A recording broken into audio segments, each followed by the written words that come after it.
नमस्कार मंडळी, साध्या सुपर रेसिपीजमध्ये आज आपण बनवणार आहोत उपवासासाठी खास असे चार पदार्थ एकाच व्हिडिओमध्ये। सगळ्यात अगोदर ना आपण उपवासासाठीची तिखट भगर किंवा वरईचा झणझणीत असा भात बनवणार आहोत।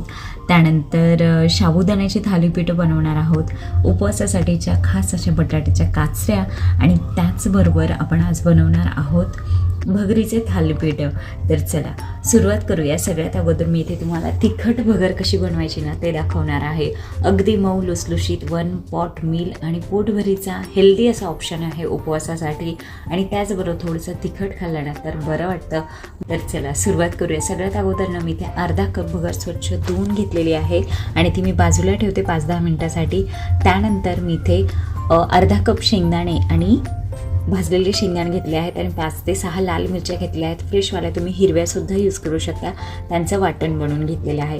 तर कढई तापत ठेवली, त्यामध्ये 1 चमचा भरून साजूक तूप घातलेले आहे आणि धुवून घेतलेली भगर 5 ते 6 मिनिटासाठी परतून घ्यायची आहे आणि नंतर त्यामध्ये शेंगदाणे आणि मिरची जी वाटून घेतली होती ती सुद्धा ॲड करायची आहे। ती घातल्यानंतर सुद्धा 2 मिनिटासाठी सगळं छान परतून घ्यायचं आहे आणि जेवढी भगर आपण घेतोय ना, म्हणजे अर्धा कप भगर घेतली तर त्याच्या 4 ते 5 पट आपण याच्यामध्ये गरम पाणी ॲड करणार आहोत। तर सगळ्यात अगोदर ना मी इथे 2 कप पाणी ॲड केलं होतं, कारण आपण अर्धा कप भगर घेतली होती तर 2 कप गरम पाणी ॲड केलेलं आहे। त्यानंतर एक छान उकळी आली की त्यामध्ये चवीनुसार मीठ घालायचं आहे आणि झाकण लावून मंद आचेवर साधारणतः 10 ते 15 मिनिटं लागतात भगर शिजायला। अशा प्रकारे एक उकळी आलेली आहे। मीठसुद्धा घालून घेतले मी याच्यामध्ये आणि आता झाकण लावून मस्त वाफ घ्यायची आहे। या भगरीमध्ये ना तुम्ही जिऱ्याची सुद्धा फोडणी देऊ शकता आणि नंतर जेव्हा जेव्हा गरज वाटेल ना त्यानुसार तुम्ही त्यामध्ये पाणी ॲड करत राहा। तर मी परत एकदा अर्धा कप पाणी ॲड केलं होतं आणि झाकण लावून मस्त वाफ घेते। भगर छान फुलते, म्हणजे जेवढी भगर घेतो ना त्याच्या 2-3 पट भगर बनते, त्यामुळे भरपूर होतं आणि पोटसुद्धा भरतं या मिलनी। हे एक प्रकारचं मिलेटच आहे। तर तुम्ही बघू शकता आपली जी भगर आहे ती ऑलमोस्ट त्यातलं सगळं पाणी आटलेलं आहे। तर एखादा हातावर घेऊन प्रेस करून बघायचं, जर थोडंसं कचकच वाटलं ना तर मग आणखी पाणी ॲड करायचं आणि परत शिजून घ्यायचं आहे। मला असं वाटतं ना मिलेटला, कोणत्याही मिलेटला शिजण्यासाठी भरपूर पाणी आणि वेळ दोन्हीही लागतं, त्या मानाने भगर पटकन शिजते। तर झाकण लावून मी परत एकदा 5 मिनिटासाठी वाफ घेतली आणि गॅसची फ्लेम बंद करायची आणि परत 5-10 मिनिटात भगर त्यामध्येच शिजू द्यायची। तर अशी आपली मस्तपैकी भगर तयार आहे तिखटवाली। तुम्ही हिरवी मिरची वापरू शकता, जिऱ्याची सुद्धा फोडणी देऊ शकता, त्याचबरोबर बटाटासुद्धा तुम्ही शिजताना ॲड केला तर तो सुद्धा चालू शकतो। तर भगर तयार आहे। मी इथे काकडी आणि दही अगदी सिंपल असं सर्व करून घेते। तर मंडळी भगर तयार झाली। आता पुढचा काय ऑप्शन आहे आपला तो सुद्धा पाहून घेऊयात। साबुदाण्याचं खिचडी किंवा वडा याच्यासाठी मी बेस्ट ऑप्शन घेऊन आले आहे, तो म्हणजे साबुदाण्याच्या थालीपीठाचा। साबुदाण्याचं थालीपीठ बनवायला खूप सोपं आहे। याच्यामध्ये बटाटा वगैरे काही नाही आहे, फक्त साबुदाणा, दाण्याचा कूट, मीठ आणि हिरवी मिरची, बस एवढ्या कमी साहित्यामध्ये आणि झटपट बनणारा पदार्थ आहे आणि चवीला ना साबुदाणा वड्यालाही मागं टाकेल असा पदार्थ आहे। मेन म्हणजे ना तेलकट नाही आहे। सुरुवात करूया। तर मी रात्रभर साबुदाणा साधारणतः 1.5 कप साबुदाणा भिजू घातला होता। मस्तपैकी थोडंसं जास्त पाणी घालायचं आहे, मऊ भिजला पाहिजे साबुदाणा। याच्यामध्ये ना आपल्याला हिरवी मिरची आणि भाजलेल्या शेंगदाण्याचा कूट ॲड करायचा आहे। तर साधारणतः अर्धा कप शेंगदाणे मी घेतलेले आहेत आणि 5 ते 6 हिरव्या मिरच्या मी जाडसर वाटून घेतलेलं आहे हे सगळं। आणि आता जे साबुदाणा मी ताटात काढून घेतलं होतं त्यामध्ये हे वाटणसुद्धा ॲड करून घेते।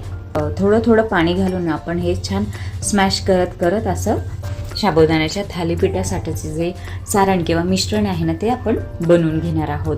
5 मिनिट साधारणतः या प्रोसेससाठी लागतात। थोडं पाणी घालायचं, हाताने स्मॅश करायचं, मिक्स करायचं, स्मॅश करायचं, मिक्स करायचं। अगदी सोपी पद्धत आहे।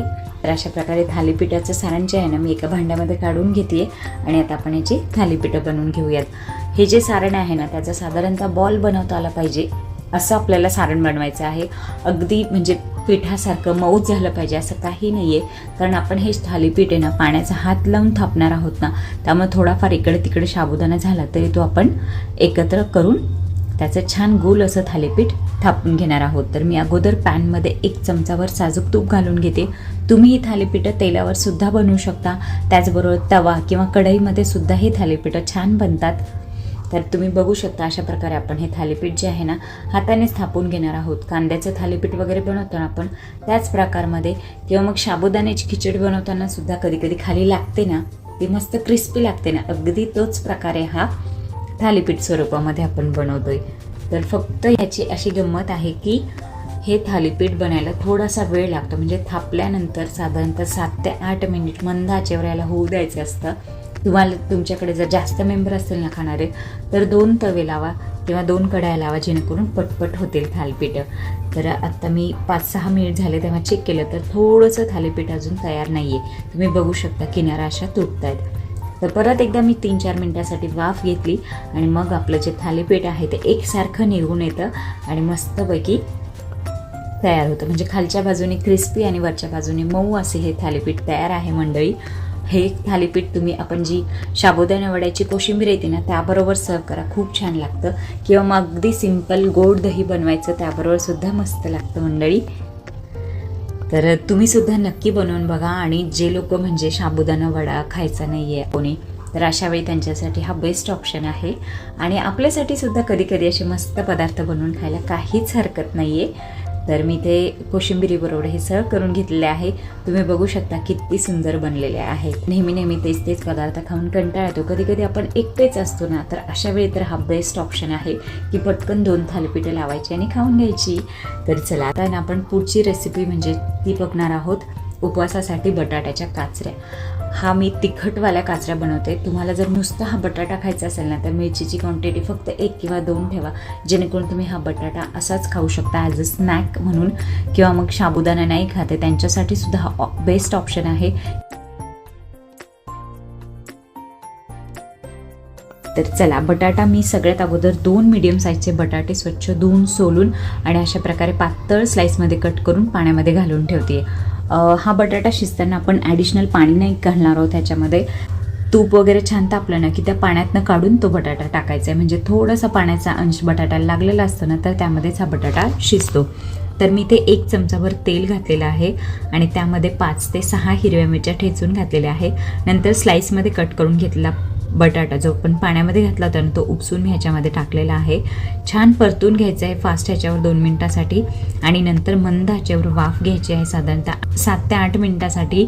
आणि मध्ये मध्ये बटाटा परतत राहायचा आहे, जेणेकरून आपला बटाटा जो आहे ना तो खाली लागणार नाही किंवा चिकटणार नाही आहे.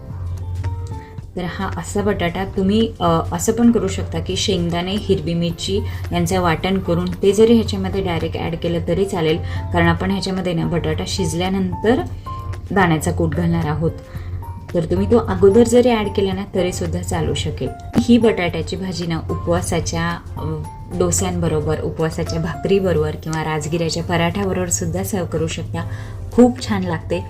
त्याचबरोबर ही सुकी बटाट्याची भाजी ना तशी पण खूप टेस्टी लागते, त्यामुळे चपाती भाकरीबरोबर सुद्धा मस्त जाते. टिफिनला सुद्धा देऊ शकता मंडळी. तो जो बटाटा आहे ना तो शिजलेला आहे ऑलमोस्ट. मी आता ह्याच्यामध्ये चवीनुसार मीठ आणि भाजलेल्या शेंगदाण्याचा कूट घालणार आहे साधारणतः 2 चमचे. परत एकदा सगळं छान मिक्स करायचं आहे. तर असा हा आपला अगदी टेस्टी असा बटाटा तयार आहे.